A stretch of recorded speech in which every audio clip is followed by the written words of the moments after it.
আসসালামু আলাইকুম, আশা করি সবাই ভালো আছেন। আমি আজকে আসছি ভৈরব থানা কালিকা প্রসাদ ইউনিয়ন ঝগড়াচর গ্রামে। তো এই গাভীটি আমি এখন চেক দেওয়ার জন্য আসছি। আমি বীজ দেওয়ার আগে এই গাভীটিকে প্রায় এরা 5 থেকে 6 বার বীজ দেয়, কিন্তু বীজ কনসেপ্ট করে না। তো এখন আমি বীজ দিছি প্রায় 3 মাস হবে, এখন আমি চেক দিব। তো মূলত কি কারণে আসলে গাভী গরু বীজ রাখতে চায় না, এই ক্ষেত্রে খামারিদের অনেক ভুল আছে। অনেক সময় দেখা যায় যখন গরু হিটে আসে, সকালবেলা যখন খামারি ঘর থেকে গরু বের করতে যায়, তখন যখন দেখে যে গরু হিটে আসছে, সাথে সাথে ডাক্তারকে খবর দেয় এবং তারা সাথে সাথে বীজ দিয়ে দেয়। কিন্তু আসলে একটা গরু হিটে আসলে বীজ দিতে হয় কমপক্ষে 12 ঘন্টা পরে, বা অনেক ক্ষেত্রে অনেক গাভীর দেখা যায় হিট থাকে অনেকক্ষণ বেশি, 24 ঘন্টা, কোনো কোনো ক্ষেত্রে দেখা যায় 72 ঘন্টা হিট থাকে। তো সেই ক্ষেত্রে যদি আপনি সাথে সাথে বীজ দেন তাহলে কখনোই বীজ রাখবে না। এই গাভীটিরও সেম সমস্যা হয়েছে।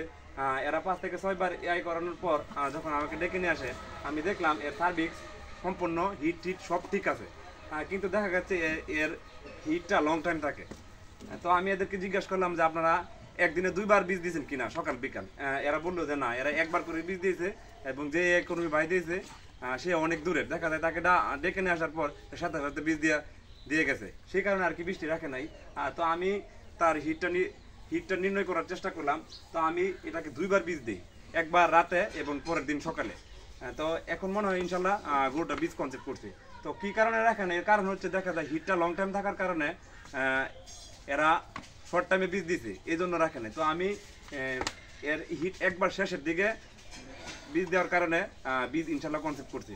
তো আপনারা যারা গাভী গরু পালন করেন, একটা গরু হিটে আসার পরে কমপক্ষে 12 ঘন্টা পরে 12 থেকে 18 ঘন্টার মধ্যে বীজ দেওয়ার চেষ্টা করবেন। এবং যে ক্ষেত্রে দেখবেন যে হলস্টেইন ফ্রিজিয়ান গাভীগুলা যেগুলোর হিট বেশি থাকে, এগুলোরে 12 ঘন্টা পর পর 2 থেকে 3 বার করানোর চেষ্টা করবেন, তাহলে দেখবেন কনসেপ্ট বেড়ে যাবে এবং সেই সাথে বীজও কনসেপ্ট করবেন। আসসালামু আলাইকুম, সবাই ভালো থাকবেন।